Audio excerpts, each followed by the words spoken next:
Making friends when you're a parent, a mom, a dad, and just like increasing your circle is so important in the first couple of years. You kind of just want to check in and make sure your child is developing right. You want to make sure like you're checking in with people and just like seeing if you're doing the right things. They'll also give you feedback and like lessons learned from like what they're doing. It's great to set up play dates, and it's just very healthy to be able to have friends who are doing things similar to that what you're doing, and then you can learn from, and vice versa.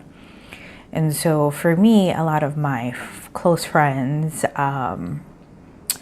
didn't have children when I had my baby. I kind of have to like open up my circle and like just figure out like who would be best to like reach out to for this information. I would look at who you have right now. And so it could be people like you fell out of contact with, people that you just kind of like say what's up on social media, but then nothing beyond that. It could be like that occasional person that you say happy birthday, like you call them, you say happy birthday, or you text them happy birthday, or you send them a card, but it's like nothing beyond that. So look at your immediate circle and see like who's had children, who's pregnant, who's expecting, who has a child similar age to you, and start connecting with them. And it could be just like in small ways, like you start texting them more, or you start calling them more. Just start reaching out to them. And if it's like a social media friend, that you start commenting on their photos, start liking their photos, just start showing like some genuine interest, and that could like develop your relationship with this person. So first thing, look at your circle, and you possibly have a couple people within your age range that's doing the same thing that you're doing, or they could be plus or minus 5 years. But it's just like someone to be able to like be friendly with, chat with, and then like share experiences with. So do that first. So you checked out your friends. I would check out your family members. So sometimes like this is the great thing about like family is like you could stop talking to someone for like 5 years, and then like some life experience happens, and then like they'll reach out to you, or you'll reach out to them, and it's like, oh, okay, that 5 years didn't really matter. Like, you know, we were doing our thing. So this happened with me, my cousin and we didn't talk for like probably like a decade or something. She heard that I had the baby and she reached out to me, and then ever since then we like pretty much have been in contact weekly. She lives in England and I live out here on the East Coast in the United States, and so like we obviously don't get to see each other, but like we were like first emailing and then like messaging each other on WhatsApp, and we still do that. In the very beginning it was every day, and it was like something I actually looked forward to, like just hearing from her and like having my like, oh, he's, you know, like, you know, you're doing these routine things. And I think she understood that like I would probably, you know, it'd be nice to hear from someone who I felt really connected with, and I could just connect with really easily without like having to do all that like, hi, my name is so and so. Like you already did that. You already know all that stuff about each other. It's not just like, oh, okay, I really need someone to just like chat with and like share this experience with.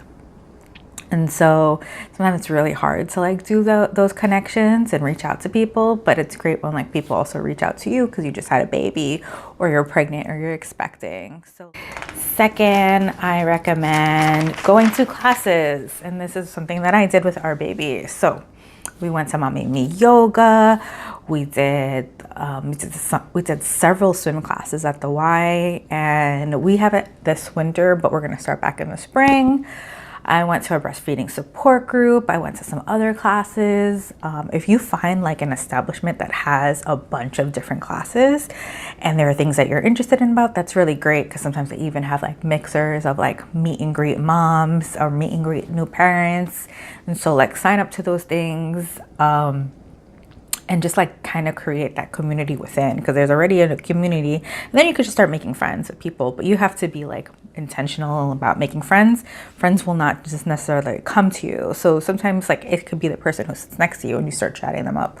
I went to a breastfeeding support group, and I started talking about like my experience, and a mom on the other side of the room, she started chiming in, and she was just like really like supportive and friendly. And so like after the session was over, I went over to her and we talked, and our babies are a day apart, and we became friends.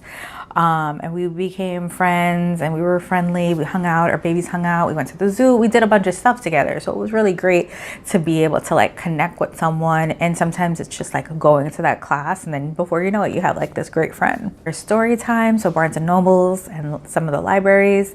If you have small bookshops, they'll probably have story time for toddlers or babies.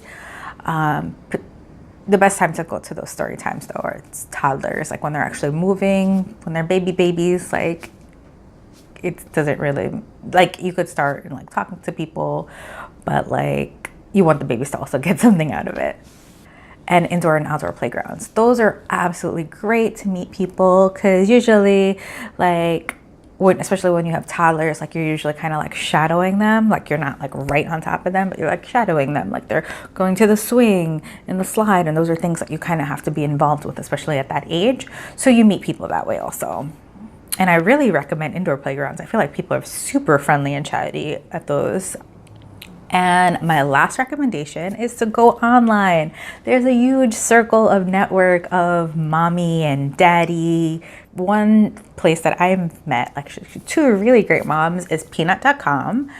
And it's basically like a Tinder for girlfriends.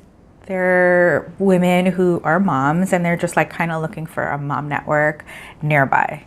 So you put your information, it's just like Tinder, you swipe, you put your location and a little bit about you, and you meet like these really great moms. You know, like anything, like any kind of like online like dating site, you start texting or you start like messaging each other, and then you could like share each other's phone number. Then you decide to meet up if you want, or it could just be like you just chat on the phone and then you're fine with that. You know, whatever you want. I've actually met two pretty nice people through that, and I'm friends with both of them to this day, so things are good. One I've probably been friends with for about a year, and then the other one I met a couple months ago, and she's great. So tip to stay-at-home mamas, which I am right now. Sometimes you might chat with someone up.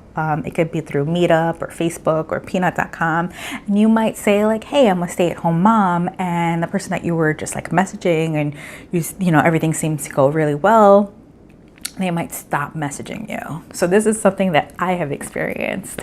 A lot of 9-to-5 moms, at the minute that I said I was a stay-at-home mom, I did not hear from them anymore. It just kind of like, they just like ghosted me, right?